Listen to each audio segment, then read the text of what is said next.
Will Rogers talks about a Bigfoot researcher in Washington State and the differences in how she goes about her business. I would like to make the statement that I really don't watch other channels and other people's stuff because I'm kind of really I'm busy. I'm really busy in my own stuff. But I do pay attention to the folks that post in my area and their talk and so forth. So I kind of leave the discussions up to them. If somebody is honest and truthful in their dealings and research, it kind of rises to the top. And eventually, their proof of whether they're truthful or not, or whether they're good or not, rises to the top. So I kind of let everybody else try to do that, and I try not to get into that business. Otherwise, I would be spending all of my time trying to review everybody else's stuff, and I just don't have time for that. John, still smoking, mentions the rock apes of Vietnam. He says, I read about the rock apes as a kid, and when I was interested in the Vietnam War. I thought nothing of it.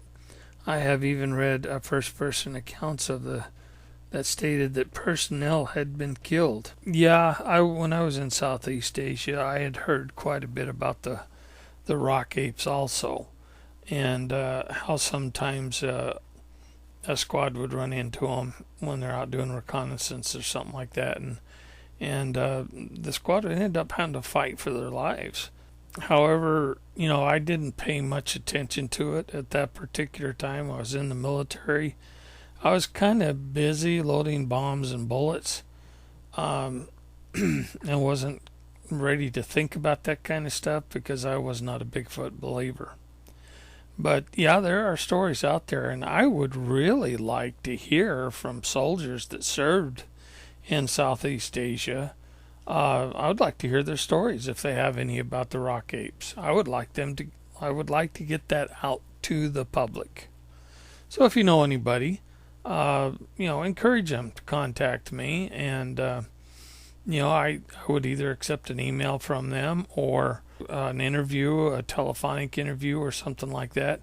But before I can post it, I really need to have their permission to be able to use it. So if you have somebody contact me, please have them state in either the email or the recording that they're giving me permission to use it on my website and videos and so forth. They're more than welcome to do that. Okay, this one came from Roberto Peron. He says, Mitch, one thing I want to state is that hunters and killers are not the same. Hunters have an unwritten code of honor by which they don't kill an animal unless you are going to eat it. And he goes on to say that the killers just love to kill, and they don't need a rhyme or reason to do so. And I would have a tendency to agree with that. I grew up as the son of a fur trapper of the son of a fur trapper. Now that doesn't mean that we just killed the animal, stripped the fur, and threw the rest away. No, there was a very strict code there. We tried to process the animal 100%. We did not try to, kill more than what we needed. My father's rule was, if you shoot it, you better be ready to eat it.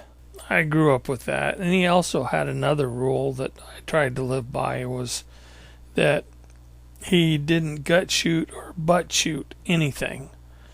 If you couldn't do it in one shot and drop it dead, then it was best to let the animal go. Now that's under hunting techniques, because he didn't like to have the animal suffer. So it was usually a headshot. He never trophy hunted. He would sometimes sell the horns and stuff like that, but he never had any heads hanging on the walls or anything like that. He was not that kind of a hunter. Well, that just about wraps it up for today. If you want to follow us or have conversations about Bigfoot, a good place to go would be our Mogollon Monster, Arizona's Bigfoot group in Facebook. And all you have to do to join that is go to the video description on this video, locate the Facebook link, click on it, and it'll take you in and you can join right up. Hope to hear from you. Hope to have many good discussions. Later. Bye.